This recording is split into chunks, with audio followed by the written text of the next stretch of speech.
പരിശുദ്ധാത്മാവേ സഹായക, നിരന്തരമെന്നെ സഹായിക്കണേ. നിത്യവും കൂടെ വസിക്കുന്നോനേ, അഭിഷേകത്തിൻ അഗ്നി നിറച്ചിടണേ.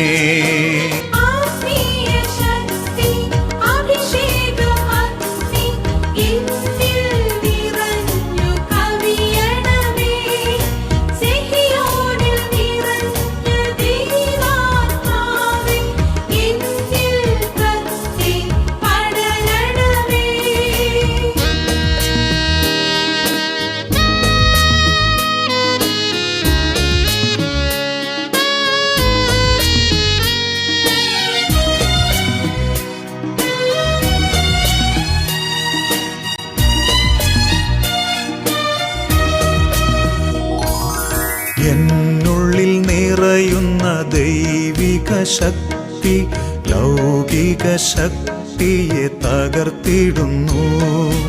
എന്നുള്ളിൽ നിറയുന്ന ദൈവിക ശക്തി ലൗകിക ശക്തിയെ തകർത്തിടുന്നു.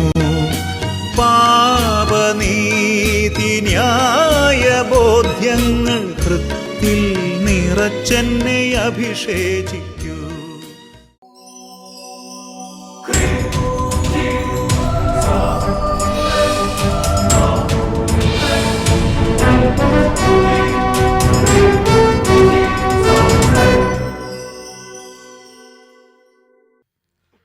Hallelujah, hallelujah. ജ്ഞാനത്തിന്റെ പുസ്തകം 10-ാം അധ്യായം 21-ാം തിരുലിഖിതം. ജ്ഞാനം മൂകരുടെ വാ തുറക്കുന്നു, ശിശുക്കൾക്ക് സ്ഫുടമായ സംസാര ശക്തി നൽകുന്നു. ഈ വചനത്തിൻ്റെ അത്ഭുത ശക്തിയാൽ ഇന്ന് അഭിഷേകാഗ്നി വചന ശുശ്രൂഷയിലേക്ക് ദൈവം വിളിച്ചു ചേർത്തുള്ള സർവ മക്കളുടെ മേലും കൃപയും സമാധാനവും നിറയട്ടെ. യേശു ക്രിസ്തുവിൻ്റെ നാമത്തിൻ്റെ മഹാമഹിമ ഇന്നത്തെ ശുശ്രൂഷകളിൽ ഓരോ കുടുംബങ്ങളിലും ഓരോ വ്യക്തികളിലും അതിശയമായി നിറയട്ടെ എന്ന് ആദ്യം തന്നെ പ്രാർത്ഥിക്കുന്നു. പ്രിയപ്പെട്ട ദൈവമക്കളെ, ഇന്ന് നമ്മൾ ചിന്തിക്കുന്ന വിഷയമാണ് വിശുദ്ധ യോഹന്നാൻ്റെ സുവിശേഷം 9-ാം അധ്യായം 31-ാം വാക്യത്തിൻ്റെ 2-ാം ഭാഗം. യോഹന്നാൻ 9:31b. ദൈവത്തെ ആരാധിക്കുകയും അവൻ്റെ ഇഷ്ടം നിറവേറ്റുകയും ചെയ്യുന്നവൻ്റെ പ്രാർത്ഥന അവിടുന്ന് ശ്രവിക്കുന്നു. Hallelujah, hallelujah, hallelujah, hallelujah. ഒരു വ്യക്തിയുടെ അനുഭവം ശ്രദ്ധിച്ചുകൊണ്ട് നാം വിഷയത്തിലേക്ക് പ്രവേശിക്കുകയാണ്. എൻ്റെ പേര് കുഞ്ഞുമ്മ പൗലോസ് എന്നാണ്. ഞാൻ കോലഞ്ചേരിയിൽ നിന്നാണ് വരുന്നത്. എൻ്റെ കൊച്ചുമോൻ്റെ കാര്യം പറയാൻ വേണ്ടിയിട്ടാണ് വന്നേക്കണത്. അവൻ്റെ കാലയിൽ കഴിഞ്ഞ വർഷം ആണിരോഗം വന്നിട്ട് കോലഞ്ചേരി മെഡിക്കൽ കോളേജിൽ അത് കീറി, അത് കുറേ മരുന്നുകളൊക്കെ വെച്ച് വന്നിട്ടും അത് മാറുന്നില്ല. അതിന് സ്കൂളിൽ പോകാൻ പറ്റാതെ വന്നപ്പോഴത്തേക്കും എറണാകുളത്തെ ഒരു ആശുപത്രിയിൽ, ഏറ്റവും വലിയ ആശുപത്രി കൊണ്ടുവന്ന് കാണിച്ചു. അവിടെ കുറേ ഓയിൽമെൻറ്റുകൾ, ഈ ആസിഡുകളാണ് തന്നുകൊണ്ടിരുന്നത്. അതും ഇങ്ങനെ മാറി മാറി ഇങ്ങനെ അവിടെ ഹോസ്റ്റലിലാവും താമസിച്ചുകൊണ്ടിരിക്കുമായിരുന്നു. അപ്പോൾ അവിടെ അത് കൊണ്ടേ കൊടുത്തായിരുന്നു. അവരത് കാലയിൽ ഇങ്ങനെ വൈകുന്നേരം നേരം കിടക്കുമ്പോൾ വെച്ച് കഴിയുമ്പോഴത്തേക്കും കൊച്ചാഴ്ചയിലൊരിക്കൽ വീട്ടിൽ വരുമ്പോഴത്തേക്കും കൊച്ചിൻ്റെ കാലിന് ഒരു കുറവില്ല, വേദനയാണ്. അപ്പോൾ അവൻ എൻ്റെ അടുത്ത് വന്നേച്ചും പറയും, അമ്മച്ചി ഞാനിഞ്ഞ് പോണില്ല, എൻ്റെ കാലിന് ഭയങ്കര വേദനയാണ്. അപ്പയോട് പറഞ്ഞാൽ അപ്പോൾ വഴക്ക് പറയും, അതുകൊണ്ട് അമ്മച്ചി എനിക്ക് വേണ്ടി ഒന്ന് പ്രാർത്ഥിക്കണം എന്ന് പറഞ്ഞു. അപ്പോൾ ഞാൻ പറഞ്ഞു, മോൻ എൻ്റെ കൂട്ടത്തിൽ വന്നിരുന്ന് പ്രാർത്ഥിച്ചോ, ദൈവത്തിന് അസാധ്യമായത് യാതൊന്നുമില്ലല്ലോ, മോൻ്റെ കാല് സുഖപ്പെടും, മോൻ നല്ല വിശ്വാസമാണോ എന്ന് ചോദിച്ചു. നല്ല വിശ്വാസമാണെന്ന് പറഞ്ഞു. അപ്പോൾ അന്ന് ഞായറാഴ്ചയായിരുന്നു. അഭിഷേകാഗ്നിയിൽ ഞാനിങ്ങനെ ഇത് കാണാൻ തുടങ്ങിയിട്ട് 5-10 വർഷമായതാണ്. അപ്പോൾ 5-10 വർഷമായി അഭിഷേകാഗ്നി കണ്ടുകൊണ്ടിരിക്കുന്ന ഒരു എളിയ സഹോദരിയാണ്. ഈ സഹോദരി മോനോട് പറഞ്ഞു, മോന് നല്ല വിശ്വാസമുണ്ടോ, പേടിക്കണ്ട, ഇന്ന് രാത്രി ശുശ്രൂഷയുണ്ട്, നീ ഒരുങ്ങിക്കോളാൻ പറഞ്ഞു. അങ്ങനെ മോനെ കുളിപ്പിച്ചൊക്കെ റെഡിയാക്കി, വചനം കേൾക്കുമ്പോൾ നല്ല വൃത്തിയായിട്ടിരുന്ന വചനങ്ങൾ അങ്ങനെയൊക്കെ റെഡിയാക്കി വൈകുന്നേരം ശുശ്രൂഷയ്ക്ക് കുട്ടിയെ കൂടെ കൂട്ടി. എന്നിട്ട് കൊച്ചിനെ എന്നിട്ട് ഞാൻ ഒരു കസേര അടുക്ക കൊണ്ടുവന്നിട്ട് ടി വിയുടെ അടുക്കലേക്ക് അടുപ്പിച്ച് ഇരുത്തിയിട്ടും കാലിങ്ങനെ ടി വിയിലേക്ക് ഇങ്ങനെ പൊക്കി കാണിച്ചു. കാലിങ്ങനെ ടി വിയുടെ മുമ്പിലേക്ക് തന്നെ, അതായത് വചനം കാലിലേക്ക് നേരിട്ട് കേൾക്കട്ടെ എന്ന് പറഞ്ഞ് ആ രോഗമുള്ള കാല് ഇങ്ങനെ ടി വിയുടെ അവിടെ ഇങ്ങനെ കസേരയിട്ട് ഉയർത്തി. അത് നല്ല വിശ്വാസത്തിൻ്റെ ഒരു ശുശ്രൂഷയാണ്, എല്ലാവർക്കും ഇത് മനസ്സിലായില്ല. അത് കഴിഞ്ഞിട്ട് അവൻ കരഞ്ഞോണ്ടായോ എൻ്റെ അടുക്ക് വന്നതും, അതുപോലെ തന്നെ കരഞ്ഞോണ്ടാവും പ്രാർത്ഥിച്ചു. അതുപോലെ ഞാനും കരഞ്ഞു പറയും പ്രാർത്ഥിച്ചു. യേശുപ്പച്ച കൊച്ചിന് സുഖമായിട്ട് അവൻ്റെ കാലും കൊണ്ട് സ്കൂളിൽ പോകാൻ സംഗതി ആവണം, ഇനി ഒരു മരുന്നും പറ്റാൻ സംഗതി ആകല്ലേ എന്നും പറഞ്ഞുകൊണ്ട് പ്രാർത്ഥിച്ചു. അപ്പം നേരം വെളുത്ത് എണിച്ചപ്പോൾ കൊച്ചു വന്ന് എൻ്റെ അടുക്ക് വന്നേച്ചും കാല് പയ്യനെ അവൻ ചവിട്ടണുണ്ട്, അമ്മച്ചി കാലിന് പകുതി കുറവായിട്ടുണ്ട് കേട്ടോ എന്ന് പറഞ്ഞു. മോനിനി സ്കൂളിൽ പോയേച്ചും വരുമ്പോഴത്തേക്കും പരിപൂർണമായിട്ട് മാറുമെന്ന് പറഞ്ഞു. അങ്ങനെ ആ കൊച്ചിൻ്റെ കാലിൽ പിന്നീട് ഒരു മരുന്നും വെച്ചിട്ടില്ല, രോഗമില്ല. ഒരാഴ്ച കൊണ്ട് തന്നെ അത് മാറി. പിറ്റേ ആഴ്ചത്തെ അഭിഷേകാഗ്നി വരുന്നതിന് മുമ്പ് തന്നെ കുട്ടിയുടെ കാല് പരിപൂർണമായി ഹീലിംഗ് സൗഖ്യമുണ്ടായി. ഇപ്പൊ കുട്ടിക്ക് പ്രശ്നമില്ല. Praise the Lord, praise the Lord, hallelujah, hallelujah. പ്രിയപ്പെട്ട സഹോദരങ്ങളെ, ഈ നിമിഷങ്ങളിൽ നമുക്ക് എല്ലാവർക്കും എഴുന്നേറ്റ് നിൽക്കാം. നല്ല ഉണർവോടെ നമ്മുടെ കർത്താവിനെ ആരാധിക്കാൻ കർത്താവ് നമ്മൾ ഒരുമിച്ച് കൂട്ടിയിരിക്കുകയാണ്. കുട്ടികൾ, മുതിർന്നവർ, കുടുംബാംഗങ്ങൾ എല്ലാവരും, ആരെങ്കിലും വേറെ എന്തെങ്കിലും കാര്യങ്ങൾ മുഴുകിന് എല്ലാവരും പണിയൊക്കെ നിർത്തി വേഗം ഈ ആരാധന കൂട്ടായ്മയിലേക്ക് ഒന്നിച്ചു ചേരുക. അറിയാവുന്നതുപോലെ ഈ ശുശ്രൂഷ പങ്കുചേരണം. എന്നുവെച്ചാൽ ഗാനം ആരംഭിക്കുമ്പോൾ നന്നായിട്ട് കൈയടിച്ച് ദൈവത്തെ ആരാധിക്കണം. കൈ ഉയർത്തി സ്തുതിക്കാൻ പറയുമ്പോൾ നന്നായിട്ട് കൈ ഉയർത്തി ദൈവത്തെ സ്തുതിക്കണം. രണ്ട് കരങ്ങൾ ഉയർത്തി ഇപ്പോൾ ഒരുമിച്ച് കർത്താവിനെ ആരാധിക്കുന്നു. Hallelujah, glory glory glory glory. നിത്യപിതാവേ ആരാധന, നിത്യസത്യമേ ആരാധന, നിത്യാത്മാവേ ആരാധന, നിതാന്ത സ്നേഹമേ ആരാധന. നിത്യപിതാവേ ആരാധന, നിത്യസത്യമേ ആരാധന, നിത്യാത്മാവേ ആരാധന, നിതാന്ത സ്നേഹമേ ആരാധന. ആരാധന അങ്ങേക്ക് ആരാധന, ആരാധന അങ്ങേക്ക് ആരാധന, ആരാധന അങ്ങേക്ക് ആരാധന, ആരാധന അങ്ങേക്ക് ആരാധന, ആരാധന അങ്ങേക്ക് ആരാധന, ആരാധന അങ്ങേക്ക് ആരാധന, ആരാധന അങ്ങേക്ക് ആരാധന, ആരാധന അങ്ങേക്ക് ആരാധന. കർത്താവേ, ഈ ദൈവാരാധന നിമിഷങ്ങളിൽ ദൈവമക്കളെ ശല്യം ചെയ്യുന്ന ദുഷ്ടപിശാചുക്കൾ വിട്ടുപോകട്ടെ. അന്ധകാരത്തിന്റെ ആധിപത്യങ്ങൾ തകരട്ടെ. സൃഷ്ടികളെല്ലാം കർത്താവിനെ ആരാധിക്കുന്ന അത്ഭുത അഭിഷേകം നിറയട്ടെ. ദൈവസ്തുതിപ്പിന്റെ അഭിഷേകം നിറയട്ടെ. ഉണർവിന്റെ അഭിഷേകം നിറയട്ടെ. പ്രാർത്ഥനയുടെ അഭിഷേകം നിറയട്ടെ. ഒരുമിച്ച് ആരാധിക്കുന്നു. Glory glory glory. സൃഷ്ടികളെല്ലാം സൃഷ്ടാവിനെ ആരാധിച്ചിടുവിൻ. കൈകളടിച്ച് ഭൂവാസികളെ ദൈവപുത്രനെ ആരാധിച്ചിടുവിൻ.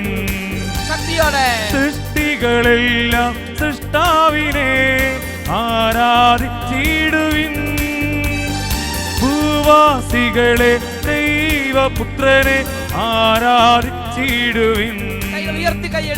അവനല്ലോ ഏകരക്ഷകൻ, അവനല്ലോ ഏകനായകൻ, അവനല്ലോ ജീവദായകൻ, അവനല്ലോ തിരുവോസ്തിരൂപൻ. ആരാധന അങ്ങേക്ക് ആരാധന, ആരാധന അങ്ങേക്ക് ആരാധന, ആരാധന അങ്ങേക്ക് ആരാധന, ആരാധന അങ്ങേക്ക് ആരാധന, ആരാധന അങ്ങേക്ക് ആരാധന, ആരാധിക്കുന്നു. ആരാധന അങ്ങേക്ക് ആരാധന, ആരാധന അങ്ങേക്ക് ആരാധന, അരൂപികൾ പരിശുദ്ധ ശക്തി നിറയട്ടെ. Glory glory glory. അങ്ങേക്ക് ആരാധന, പ്രാർത്ഥനയുടെ ചൈതന്യം ആവർത്തിക്കട്ടെ. അങ്ങേക്ക് ആരാധന, ഉണർവിന്റെ അഭിഷേകം നിറയട്ടെ. അങ്ങേക്ക് ആരാധന, രോഗികൾ സൗഖ്യം പ്രാപിക്കട്ടെ. ബന്ധനങ്ങൾ അഴിയട്ടെ. കോട്ടകൾ തകരട്ടെ.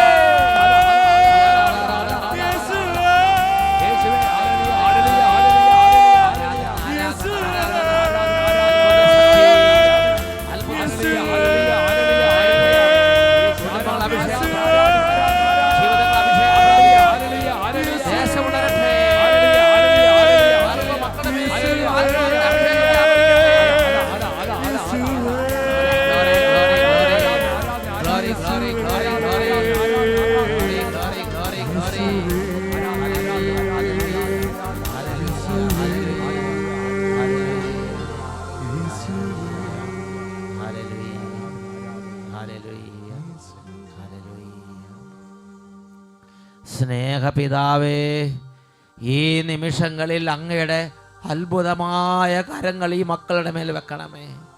സമാധാനം നഷ്ടപ്പെട്ടവർ, പ്രാർത്ഥിക്കാൻ വളരെ ക്ലേശം അനുഭവിക്കുന്നവർ, വചനം കേൾക്കുമ്പോൾ വിശ്വസിക്കാൻ പറ്റാത്തവർ, പലതരത്തിലുള്ള ലോക പ്രശ്നങ്ങളിൽ കുടുങ്ങി മനസ്സ് വേദനിച്ചിരിക്കുന്നവർ, കുടുംബ പ്രശ്നങ്ങൾ നിമിത്തം സമാധാനം നഷ്ടപ്പെട്ടവർ, ഓരോ മകൻ്റെയും മകളുടെ മേൽ ഇപ്പോൾ അങ്ങയുടെ കൈകൾ കൊണ്ട് തൊട്ട് ആശ്വാസം നൽകണമേ. വളരെ വേദനിക്കുന്ന രോഗികളെ തൊട്ട് സുഖപ്പെടുത്തണമേ. ഇപ്പോൾ അങ്ങ് അത്ഭുതങ്ങൾ ചെയ്യണമേ കർത്താവേ. Hallelujah, hallelujah. യേശുവേ, യേശുവേ, യേശുവേ, യേശുവേ, യേശുവേ. വിദ്യാർത്ഥികളെ സ്പർശിക്കണമേ. യുവതിവാക്കന്മാരുടെ പ്രാർത്ഥനകൾ, അപേക്ഷകൾ സ്വീകരിക്കണമേ കർത്താവേ. കർത്താവേ, ഇപ്പോൾ സ്പർശിക്കണമേ കർത്താവേ. എഴുന്നേക്കാൻ പോലും പറ്റാതെ ഇരിപ്പിലിരിക്കുന്ന രോഗികളെ ഇപ്പോൾ സുഖപ്പെടുത്തണമേ കർത്താവേ. രോഗങ്ങളുടെ ആധിപത്യങ്ങൾ തകരട്ടെ കർത്താവേ. അങ്ങിപ്പോൾ സ്പർശിക്കണമേ കർത്താവേ. ഈ ശുശ്രൂഷയിൽ പങ്കെടുക്കുന്ന സിസ്റ്റേഴ്സിനെ ഇപ്പോൾ അനുഗ്രഹിക്കണേ കർത്താവേ. അനേകം വൈദിക വിദ്യാർത്ഥികളും വൈദികരും സമർപ്പിതരും ശുശ്രൂഷകരും മിഷണറിമാരും ഇപ്പോൾ അഭിഷേകം പ്രാപിക്കട്ടെ.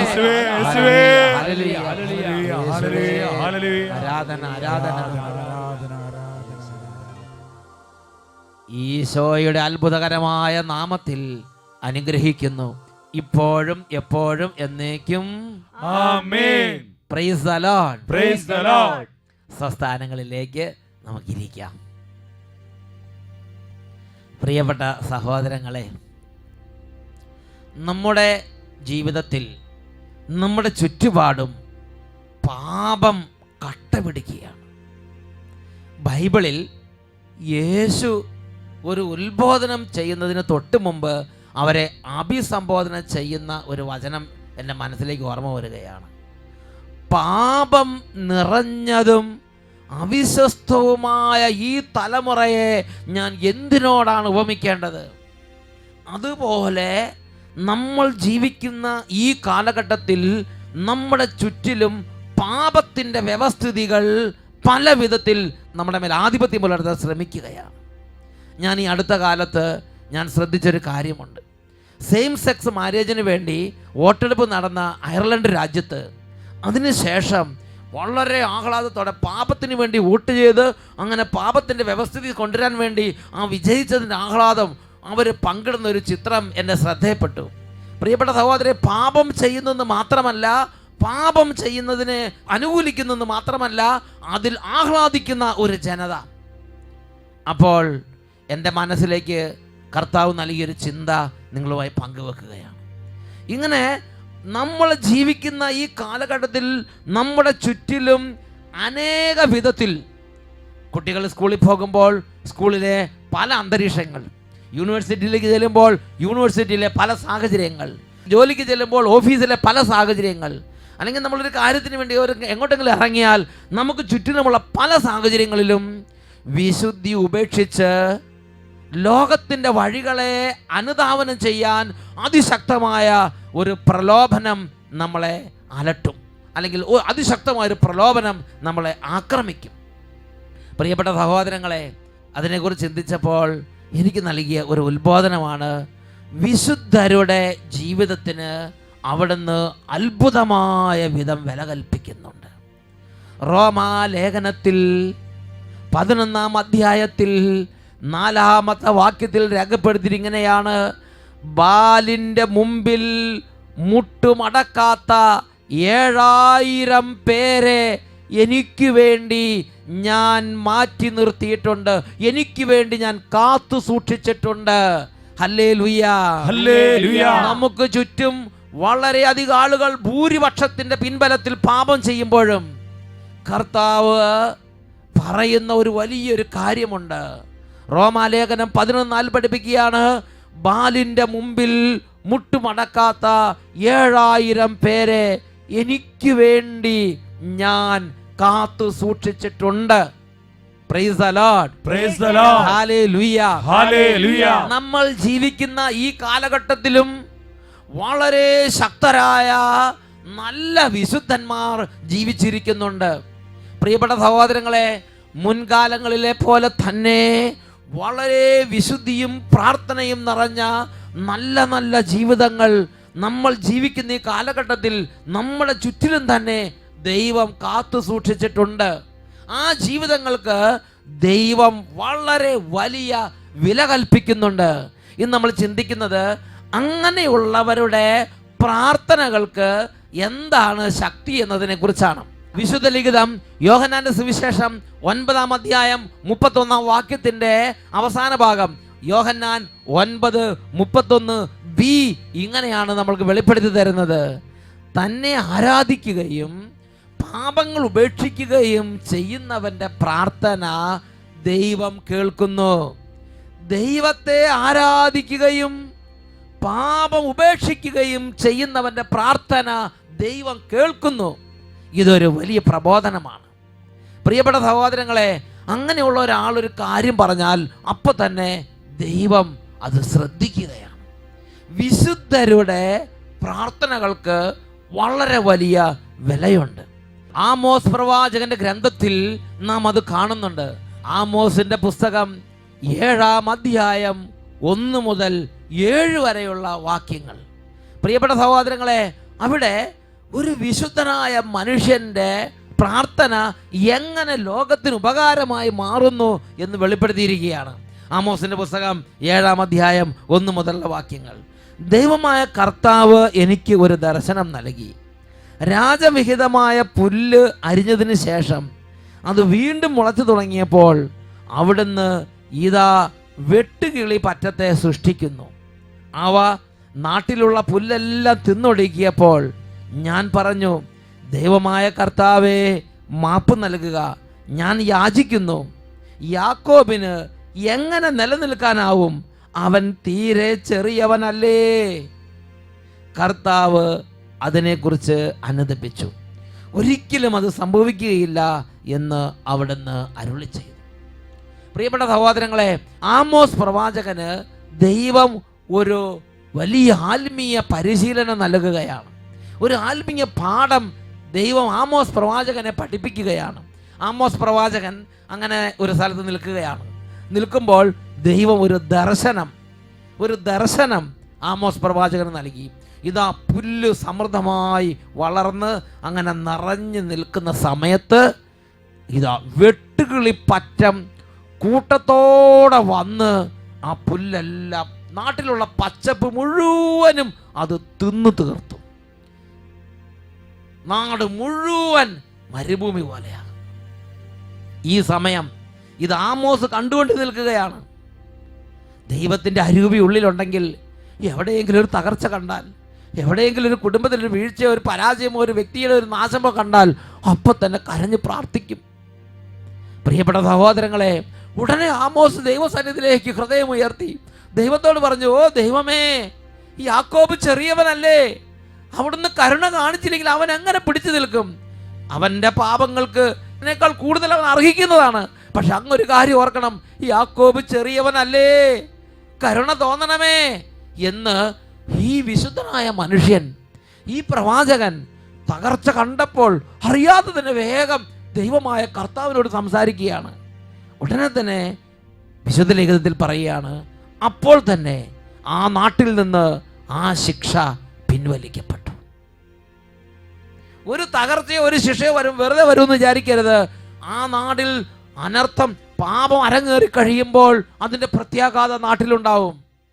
ഇവിടെ ഒരു 10,000 പേര് പ്രാർത്ഥിക്കുന്നത് കാണുന്നില്ല. ആ ഒരു മനുഷ്യൻ, ആ ഒരു വിശുദ്ധനായ ഒരു മനുഷ്യൻ ദൈവസന്നിധിയിൽ, കർത്താവേ ദേശത്തോട് കരുണ തോന്നണമേ, യാക്കോബ് ചെറിയവനല്ലേ, ഇത്രയും പറഞ്ഞോളൂ. ആ ശിക്ഷ ദൈവം അങ്ങോട്ട് പിൻവലിച്ച്. അത്രയ്ക്കും വിലയുണ്ട് വിശുദ്ധനായ ഒരു മനുഷ്യൻ്റെ വാക്കുകൾക്ക്, വിശുദ്ധനായ ഒരു മനുഷ്യൻ്റെ സംസാരം, ഒരു പ്രാർത്ഥന. അവനൊന്ന് മുട്ടുമടക്കുന്നത്, അവനൊന്ന് കൈ ഉയർത്തുന്നത്, അവനൊന്ന് ദൈവത്തെ വിളിക്കുന്നത് ആ നാടിന് വലിയ രക്ഷയായി രൂപാന്തരപ്പെടും. വീണ്ടും ദൈവം ആമോസിനെ ഈ പാഠം ഒന്നും കൂടെ ബലപ്പെടുത്താൻ വേണ്ടി ഒരു ദർശനം നൽകുകയാണ്. അതാണ് 7-ാം അധ്യായം 4 മുതൽ 7 വരെ വാക്യങ്ങൾ. ദൈവമായ കർത്താവ് എനിക്ക് ഇതാ ഒരു ദർശനം നൽകി. ഇതാ അവിടുന്ന് അഗ്നി അയച്ച് ശിക്ഷിക്കാൻ ഒരുങ്ങുന്നു. അഗ്നി അഗാധങ്ങളെ വിഴുങ്ങിയിട്ട് ഭൂമിയെ ദഹിപ്പിക്കാൻ തുടങ്ങി. അപ്പോൾ ഞാൻ പറഞ്ഞു, ദൈവമായ കർത്താവേ, മതിയാക്കുക, ഞാൻ യാചിക്കുന്നു. യാക്കോബ് ചെറിയവനല്ലേ, അവൻ എങ്ങനെ നിലനിൽക്കും? അവൻ തീരെ ചെറിയവനല്ലേ. കർത്താവ് അതിനെക്കുറിച്ച് അനുതപിച്ചു. ഒരിക്കലും അത് സംഭവിക്കുകയില്ല എന്ന് കർത്താവ് അരുളി ചെയ്തു. Hallelujah, hallelujah. പ്രിയപ്പെട്ട സഹോദരങ്ങളെ, ഒരു നാട്ടിലേക്ക് അഗ്നിയും ഗന്ധകവും ഇറക്കാൻ തക്കവിധം ആ നാട് നശിച്ച സമയത്ത് ആ നാടിനെ അഗ്നി വിഴുങ്ങി തുടങ്ങി. അഗാധങ്ങളെല്ലാം അഗ്നി വിഴുങ്ങിയിട്ട് ഇതാ പ്രധാന സ്ഥലങ്ങളെല്ലാം നശിപ്പിക്കാൻ ആരംഭിച്ചിരിക്കുകയാണ്. അപ്പോൾ വിശുദ്ധനായൊരു മനുഷ്യൻ അത് കാണുകയാണ്. ഉടനെ തന്നെ അദ്ദേഹത്തിൻ്റെ ഹൃദയം ജ്വലിക്കുകയാണ്.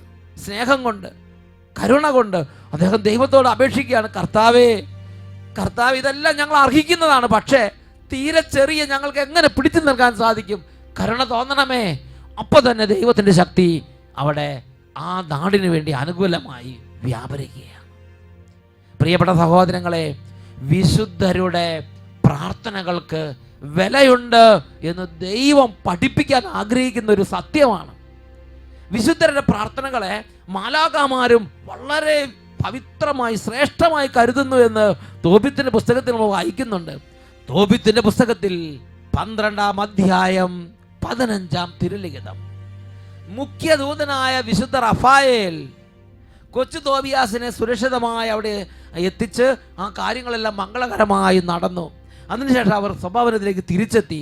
എല്ലാ ദൗത്യം പൂർത്തിയായതിനു ശേഷം വിശുദ്ധ റഫായേൽ മാലാഖ അവരുടെ ദൃഷ്ടിയിൽ നിന്ന് മറയുന്നതിന് മുമ്പ് താൻ സ്വർഗസന്നിധിയിലെ വിശുദ്ധ മുഖ്യ ദൂതനായ റഫായേൽ മാലാഖയാണ്, റാഫേൽ മാലാഖയാണ് എന്ന് അവർക്ക് വെളിപ്പെടുത്തി. എന്നിട്ട് വളരെ അഭിമാനത്തോടെ മുഖ്യ ദൂതനായ വിശുദ്ധ റാഫേൽ മാലാഖ തന്നെ തന്നെ പരിചയപ്പെടുന്നത് എന്താണെന്നോ അവിടെ നമ്മൾ വായിക്കുന്നത് എങ്ങനെയാണ്? ഞാൻ വിശുദ്ധരുടെ പ്രാർത്ഥനകൾ ദൈവ സന്നിധിയിലേക്ക് സമർപ്പിക്കാൻ മഹത്വത്തിൻ്റെ സന്നിധിയിലേക്ക് പ്രവേശിക്കുന്ന 7 ദൂതന്മാരിൽ ഒരുവനാണ് ഞാൻ. ഇത് നമ്മൾ വായിക്കുന്നത് തോബിത്തിന്റെ പുസ്തകം 12-ാം അധ്യായം അതിൽ 15-ാം തിരുലിഖിതം. ഞാൻ റഫായേലാണ്, വിശുദ്ധരുടെ പ്രാർത്ഥനകൾ സമർപ്പിക്കുകയും പരിശുദ്ധനായവന്റെ മഹത്വത്തിന്റെ സന്നിധിയിൽ പ്രവേശിക്കുകയും ചെയ്യുന്ന 7 ദൂതന്മാരിൽ ഒരുവൻ. ആ റാഫേൽ മാലാഖ അഭിമാനം കൊള്ളുകയാണ്, എനിക്ക് ദൈവം ഒരു വലിയ ഭാഗ്യം തന്നിട്ടുണ്ട്, എൻ്റെ ദൈവം എനിക്ക് തന്നിരിക്കുന്ന ഒരു മഹാഭാഗ്യമുണ്ട്, വിശുദ്ധരുടെ പ്രാർത്ഥനകൾ ദൈവ സന്നിധിയിലേക്ക് സമർപ്പിക്കാൻ ആ ഒരു മഹാഭാഗ്യം. മാലാഖമാർ പോലും അതിനത്രയും ശ്രേഷ്ഠമായി കരുതുക. വിശുദ്ധരുടെ ഒരു വാക്ക്, വിശുദ്ധരുടെ ഒരു പ്രാർത്ഥന, വിശുദ്ധരുടെ ഒരു സങ്കടം, ഒരു അപേക്ഷ, അതിന് സ്വർഗം വലിയ വില കൽപ്പിക്കുന്നുണ്ട്. വിശുദ്ധരുടെ പ്രാർത്ഥനകൾ അത് വളരെ ശ്രേഷ്ഠമായി, മാലാഖമാർ പോലും അതിനെ മഹാശ്രേഷ്ഠമായി കരുതുകയാണ്. പ്രിയപ്പെട്ട സഹോദരങ്ങളെ, ഇതുപോലെ മറ്റൊരു രംഗം മലാക്കി പ്രവാചകന്റെ ഗ്രന്ഥത്തിൽ 3-ാം അധ്യായത്തിൽ 15-ഉം 16-ഉം തിരുലിഖിതങ്ങളിൽ കാണുന്നുണ്ട്. ദൈവത്തിൻ്റെ സന്നിധിയിൽ വിശുദ്ധിയോടെ ജീവിച്ച് ദൈവത്തെ ഭയപ്പെട്ട് ജീവിച്ചിരുന്ന 2 ദൈവമക്കൾ അവരുടെ മനസ്സിലെ നിഷ്കളങ്കമായ ഒരു ചിന്ത പങ്കുവെക്കുകയാണ്. 15-16 വാക്യങ്ങളിൽ വായിക്കുന്ന ഇങ്ങനെയാണ്: ഇനിമേൽ അഹങ്കാരികളാണ് ഭാഗ്യവാന്മാർ എന്ന് ഞങ്ങൾ കരുതും.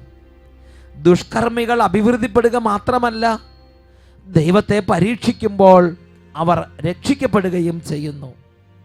അന്ന് കർത്താവിനെ ഭയപ്പെട്ടിരുന്നവർ പരസ്പരം സംസാരിച്ചു. അവർ പറഞ്ഞത് കർത്താവ് ശ്രദ്ധിച്ചു കേട്ടു. അവർ പറഞ്ഞത് കർത്താവ് ശ്രദ്ധിച്ചു കേട്ടു. എന്നിട്ട് ഉടനെ തന്നെ അതിനൊരു പരിഹാരം ഉണ്ടാക്കാൻ കർത്താവ് തന്നെ മുൻകൈ എടുക്കുകയാണ്.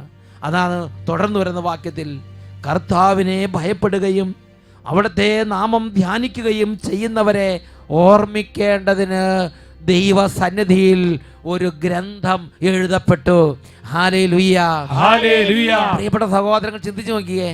ദൈവത്തിന്റെ മാർഗത്തിൽ നിഷ്കളങ്കമായി നടന്നപ്പോ ചുറ്റുവട്ടത്ത് പാപം നിറഞ്ഞ് പാപം തിമിർത്താടുന്ന സമയത്ത് ഈ ദൈവമക്കളുടെ മനസ്സിലൊരു സങ്കടം ഉണ്ടായി. ആ സങ്കടം അവര് 2 പേര് തമ്മിൽ ഷെയറിങ് നടത്തുകയാണ്.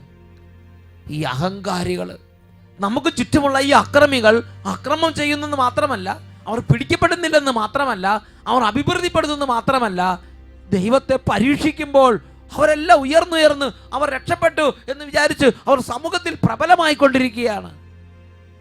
അപ്പോൾ കർത്താവ് അതിനകത്ത് പറഞ്ഞിരിക്കുന്നത് എങ്ങനെയാണ്?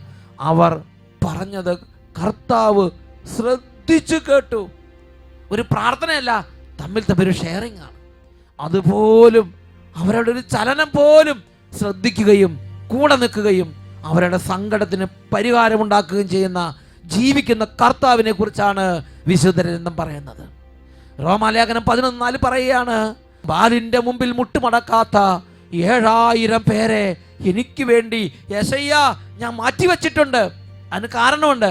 യേശയ്യ ഒരു ദിവസം വിലപിക്കുകയാണ്, കർത്താവേ എല്ലാവരും അങ്ങയുടെ വഴി ഉപേക്ഷിച്ചു, ഞാൻ മാത്രമേ ഉള്ളൂ എന്ന് സങ്കടപ്പെടുകയാണ്. ഉടനെ ആ സങ്കടം കർത്താവ് കണ്ടു. കർത്താവ് യേശയ്യയുടെ അടുത്ത് വന്നു. യേശയ്യയെ ധൈര്യപ്പെടുത്തി പറയുകയാണ്, ബാലിന്റെ മുമ്പിൽ മുട്ടുമടക്കാത്ത 7000 പേരെ എനിക്ക് വേണ്ടി ഞാൻ കരുതി വെച്ചിട്ടുണ്ട് യേശയ്യ.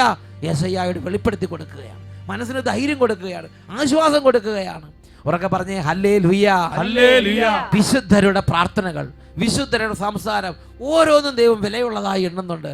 മക്കളെ, ചുറ്റും പാപം കട്ടപിടിക്കുമ്പോൾ, ചുറ്റും പലരും ദൈവത്തെ ഉപേക്ഷിച്ച് പാപത്തിന്റെ മാർഗത്തിലേക്ക് അങ്ങോട്ടും ഇങ്ങോട്ടും നീങ്ങുന്നതായി കാണുമ്പോൾ മനസ്സ് പതറരുത്. വിശുദ്ധിക്ക് വിലയുണ്ട്, വിശുദ്ധർക്ക് വിലയുണ്ട്, ദൈവത്തിന്റെ വഴിയിൽ നടക്കുന്നവർക്ക് വിലയുണ്ട്. ദൈവം തനിക്കുള്ളവരെ അറിയുന്നു. ഇത് നമ്മൾ മനസ്സിലാക്കണം. ഈ സമയം പരിശുദ്ധ കുർബാന എഴുന്നള്ളിച്ച് വെച്ച് നമ്മുടെ ജീവിതത്തെ ദൈവത്തിൽ നിന്ന് വിശുദ്ധിത അകറ്റിക്കളയുന്ന ദുഷ്ടാത്മാവിന്റെ കുതന്ത്രങ്ങൾ വിട്ടുപോകുന്നതിന് വേണ്ടി നമുക്ക് നമ്മുടെ കുടുംബത്തിനും ദേശത്തിനും ലോകത്തിനും വേണ്ടി നമുക്ക് പ്രാർത്ഥിക്കാം.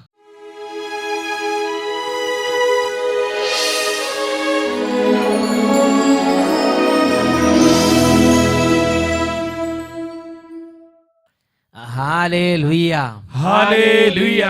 പ്രിയപ്പെട്ട സഹോദരങ്ങളെ, ഇപ്പോൾ പരിശുദ്ധ ദിവ്യകാരുണ്യത്തിൻ്റെ ആശീർവാദം നൽകുന്ന ഈ സമയത്ത് നമ്മുടെ കുടുംബങ്ങൾ, നമ്മുടെ വ്യക്തി ജീവിതങ്ങൾ, നമ്മുടെ കുടുംബാംഗങ്ങൾ, നമ്മുടെ ജോലി മേഖലകൾ, നമ്മുടേതായ പ്രവർത്തന മണ്ഡലങ്ങൾ, ദൈവം നമുക്ക് ഏൽപ്പിച്ചു തന്നിരിക്കുന്ന ഇടവകകൾ, കോൺവെന്റുകൾ, നമുക്ക് തന്നിരിക്കുന്ന സംഘടനകൾ, എവിടെയെല്ലാം വിശുദ്ധ ജീവിതം ഉപേക്ഷിച്ച് ലോകപ്രകാരം ജീവിക്കാൻ ദൈവമക്കൾ നിർബന്ധിക്കപ്പെടുന്നുവോ അവർക്കെല്ലാം ശക്തി കിട്ടാനും അവരെ ദൈവത്തിൽ നിന്ന് അകറ്റിക്കളയുന്ന ദുഷ്ടാത്മാവിന്റെ കുതന്ത്രങ്ങൾ തകരാനും വേണ്ടി ഇപ്പോൾ കർത്താവിന്റെ അത്ഭുത സാന്നിധ്യത്തെ വിളിച്ച് നമുക്ക് പ്രാർത്ഥിക്കാം.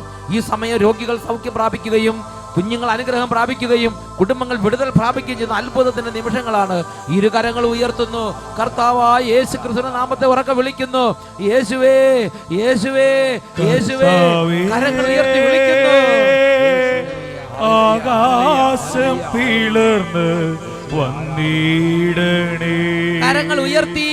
കർത്താവേ ആകാശം പിളർന്ന് വന്നിടണേ, കർത്താവേ ആകാശം പിളർന്ന് വന്നിടണേ, നിന്റെ സാന്നിധ്യത്തിൽ പർവ്വതം വിറകൊണ്ടിടട്ടെ, നിന്റെ സാന്നിധ്യത്തിൽ പർവ്വതം വിറകൊണ്ടിടട്ടെ.